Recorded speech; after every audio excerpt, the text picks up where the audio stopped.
Hi, K-pop lovers. Welcome back to our channel. So, Jennie at MMA 2025. You've probably seen the headlines, the viral moments, the debates flooding your timeline. And you're probably asking yourself, what really happened this time? Well, buckle up, because what went down at the Melon Music Awards on December 20th wasn't just another award show appearance. This was historic. And I'm going to break down everything you need to know, the record-breaking wins, the cultural moment everyone's talking about, and yes, we're addressing those viral rumors too. Let's get into it. First things first, let's talk about what actually made headlines. Jennie just made history at MMA 2025, and I'm not exaggerating when I say this is huge. On December 20th, 2025, at Seoul's Gocheok Sky Dome, Jennie became the first solo artist in Melon Music Awards history to win Record of the Year, one of the 4 prestigious Daesang Grand Prizes. Let me repeat that, first. Solo artist ever. This is her debut solo album, Ruby, we're talking about, released back in March 2025 through her own label, Odd Atelier, in partnership with Columbia Records. The title track, like Jennie, has been absolutely dominating Melon's top 100 charts since its release.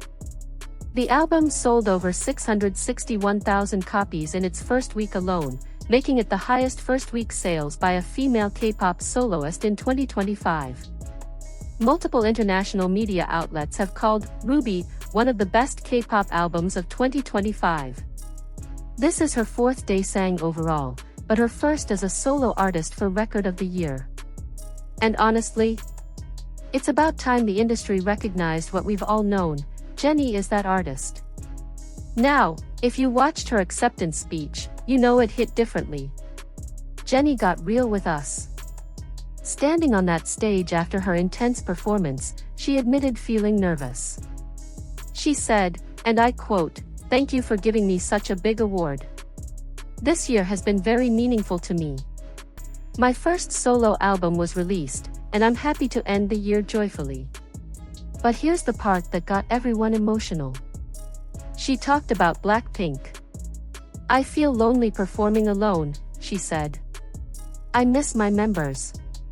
This was her first Korean award show appearance since January 2019, that's almost 6 years. She attended the AGAIN Chart Music Awards back then with BLACKPINK. This time, she was carrying the entire stage herself. Think about that for a second. After years of performing with her sisters by her side, this was her moment to shine solo, but she still acknowledged that loneliness. That's vulnerability. That's real. She also thanked her 50 backup dancers, her production team, and of course, the Blinks who made this all possible. Okay, now let's talk about what made this performance more than just music. This was a cultural moment. Jennie opened her performance with Soul City from her album Ruby, and what she wore made headlines worldwide. She appeared on stage wearing a 15-meter veil. Yes, you heard that right, 15 meters, covered entirely in Hangul script. But this wasn't just any text. The veil featured verses from Chongga Yeonjun, widely regarded as the earliest known collection of Korean song lyrics written in Hangul. The designer brand Le J.E., founded by Jae Young Mo and Kang Joo-hyung in 2020, created this masterpiece. They've previously dressed Jennie for her Seoul Tourism Ambassador photo shoot and her Zen music video. As the performance progressed through Zen, and, like Jennie, Le J.E. explained that the script represented layered time, the accumulation of experiences that shaped Jennie's voice and identity. For the second look, Jennie wore a jumbakjang jacket, a traditional gold leaf imprinting technique, featuring more than 2,000 repetitions of the name Jennie. This piece reportedly took around 200 hours to create. It was described as a record of time spent affirming one's name and identity. When accepting her award, she switched into a white tube-top mini dress with a central cutout inspired by the proportions of Bulguksa's 3-story stone pagoda, a UNESCO World Heritage Site. This wasn't just fashion. This was Jennie placing Korean aesthetics at the center of the global fashion conversation. Fashion served not as ornament, but as language. Now, let's address the elephant in the room. You've seen the videos. The speculation. The theories flooding social media. Some fans claimed Jennie was shading her exes during her performance, specifically EXO's Kai and G-Dragon, with the lyrics from Like Jennie. Let me set the record straight with facts. First, the lyric everyone's talking about. It's from Like Jennie, which was released in March 2025. This song was written months before MMA. In interviews, Jennie explicitly stated that the song celebrates her individuality and confidence, not targeting specific individuals. Second, verification of the seating arrangements reveals that neither Kai nor G-Dragon were actually in the audience during Jennie's performance. Kai had already left the venue following EXO's earlier performance. G-Dragon was not seated in the artist section during Jennie's stage time. Audience footage confirms this. The viral moment was coincidental timing, not deliberate shade. Look, I get it. The internet loves drama. But let's not create narratives that don't exist. Jennie's performance was about her journey, her identity, her culture. Not anyone else. There's one more thing we need to address because I've seen this concern circulating, and it's important. A video went viral showing Jennie appearing to have difficulty breathing during the awards. The video was paired with a 2019 clip where she seemingly had similar issues, but Jisoo was there to help her with water. This sparked genuine concern among fans about Jennie's well-being.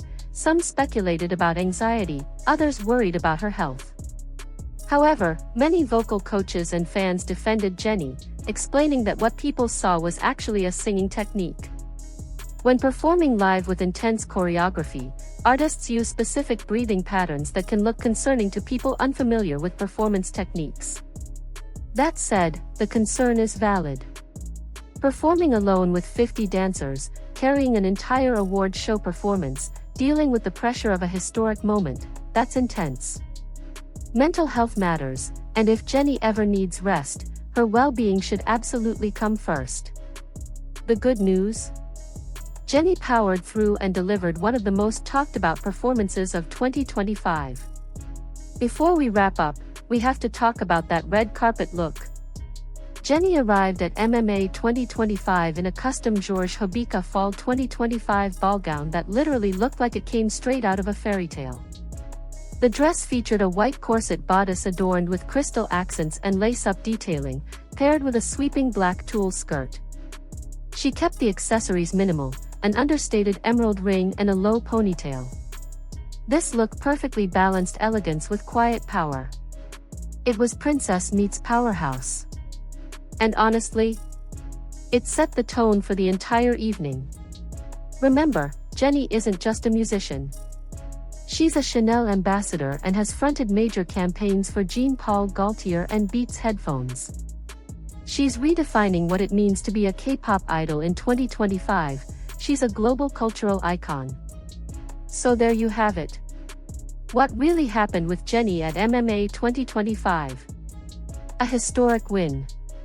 A cultural statement. A vulnerable moment. And yes, some viral rumors that turned out to be completely false. But at the end of the day, December 20th, 2025 will be remembered as the night Jennie Kim made K-pop history as the first solo artist to win Record of the Year at the Melon Music Awards. She's not just breaking records, she's redefining what's possible for solo artists in K-pop. If you enjoyed this breakdown, don't forget to like, subscribe, and hit that notification bell. Let me know in the comments what you think about Jennie's historic win and whether you're excited for what's next in her solo career. Until next time, keep streaming Ruby, keep supporting our queen, and I'll see you in the next video. Annyeong.